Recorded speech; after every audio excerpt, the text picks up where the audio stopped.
Vamos a hablar sobre las metodologías de cómo desarrollar un sistema.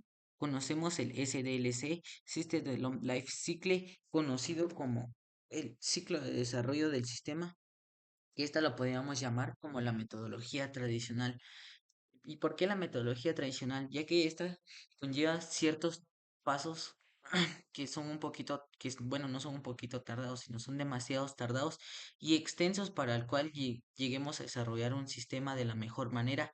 Pero esta metodología nos asegura de que nuestro sistema en su mayoría no va a tener ningún problema y ningún error. El primero de los pasos del SDLC es la comunicación. Este es el primer paso donde nosotros entrevistamos o platicamos con nuestro usuario, con nuestro cliente, el cual nos ha contactado para realizarle un sistema. Vamos a tener de ejemplo a una persona llamada Juan. Don Juan para lo que quiere su sistema es para una venta de calzado. Entonces, sabiendo esto, para qué nuestro cliente requiere su sistema, vamos a pasar al siguiente paso, valga la redundancia, que nuestro siguiente paso es la recolección de solicitudes. En este paso, si nosotros contamos con un equipo de trabajo, podemos hacerlo con ellos, pero si no contamos con eso, pues lo podemos desarrollar solo nosotros como ingenieros. Lo primero que tenemos que hacer en este paso es estudiar el software o sistema actual. Lo que quiere decir es de que si nuestro cliente ya cuenta con un software, entonces debemos de estudiarlo para ver qué mejoras o qué cambios debemos darle. Pero en este caso, don Juan no cuenta con ningún sistema para su venta de calzados, entonces este va a ser el primero y omitimos lo primero. Como segundo tenemos entrevistar a usuarios y desarrolladores de software. Quiere decir que nosotros debemos entrevistar a las personas quienes van a utilizar este sistema. Si don Juan en su venta de calzados tiene trabajadores, pues lo que debemos de hacer es entrevistar a estos trabajadores, ya que ellos son los que utilizan más, los que van a utilizar más el sistema. ¿Para qué los entrevistamos? Para que el sistema se pueda desarrollar al gusto del cliente o como se les parezca más fácil para ellos. Como tercero, tenemos consultar la base de datos.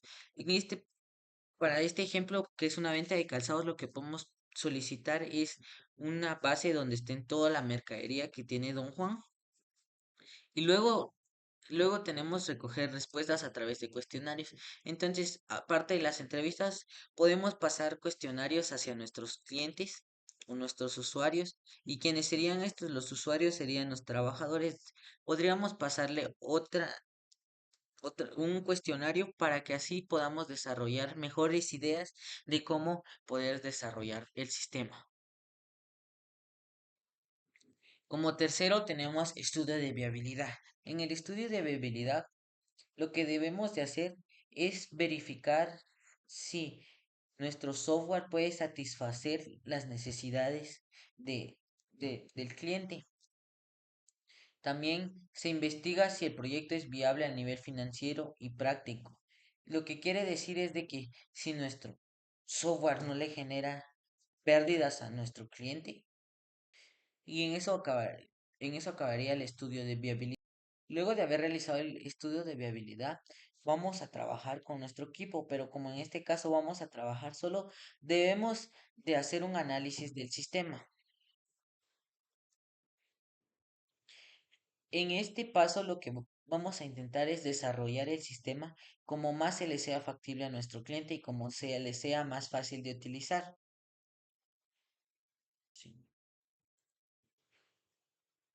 Luego tenemos el diseño de software. Como nosotros no trabajamos con un equipo, entonces nosotros debemos diseñar de cómo podría quedar el sistema operativo. Esto, cómo está el diseño de software, podemos ver aquí o podemos planificar el cómo va a ser la interfaz del sistema que requiera nuestro cliente, cómo va a ser el diseño físico, si por ejemplo va a ser por medio de una aplicación, va a ser por medio de una web, etcétera. En este también debemos de crear diagramas de flujo de datos y en algunos casos o códigos, ya que para que así al siguiente paso que vamos a trasladarnos sea más fácil redactar. El siguiente paso que tenemos es la codificación. Lo que hacemos en esto es literalmente lo que nos dio, lo que nosotros hicimos en nuestro diseño, pasarlo a códigos. Y luego cuando lo pasemos a códigos es como vamos a ver cómo va quedando nuestro diseño y también si nuestro diseño fue viable o no. Como siguiente paso tenemos las pruebas. Luego de haber realizado toda la codificación, el diseño y todos los demás pasos, pasamos a pruebas. ¿Y qué es lo que vamos a hacer en este caso? Lo que vamos a hacer es probar el sistema, pero lo recomendable sería que no nosotros como quienes lo realizamos hagamos las pruebas, sino se lo pidamos, por ejemplo, a alguien más. Si no tenemos un equipo de trabajo, podemos pedírselo a un familiar, a un amigo o algo que tengamos para que él realice unas pruebas, alguien que no sepa de cómo fue la redacción de nuestro sistema, y así podemos ver de que si tiene algún problema nuestro código o no. Integración, como siguiente paso tenemos integración. En este paso lo que vamos a analizar o ver es de que si nuestro sistema necesita ser integrado hacia otra página o, por ejemplo, como lo decía anteriormente, si nuestro, nuestro sistema necesita ser pasado a, por ejemplo, a un navegador web, entonces lo que tenemos que hacer es integrarlo hacia allá, pero si no, y lo vamos a crear como una aplicación directamente, entonces este paso podría ser saltar. En implementación podemos regresar un poco hacia donde vimos el estudio de viabilidad, ya que en el estudio de viabilidad tenemos que estar seguros también de que nuestro cliente solo se va a dedicar a la venta de calzado, ya que pongamos un ejemplo de que si nuestro cliente luego vaya a vender ropa o algo más, no se podría hacer, no podríamos la implementación de nuestro sistema o la instalación del sistema, ya que, por ejemplo, nuestro sistema o según el SDLC, el sistema puede tardar en crearse de 3 a 6 meses o más. Entonces, pongamos de ejemplo de que si en nuestro estudio de viabilidad vimos de que don Juan se quiere también pasar a vender ropa, entonces no podemos instalar nuestro sistema luego porque luego de haber creado nosotros el sistema podemos llegar a la venta de calzados de Don Juan y él nos diga, fíjese que ya no me sirve su sistema o el sistema que usted me desarrolló porque ya no solo vendo calzados, sino vendo ropa, celulares, etcétera.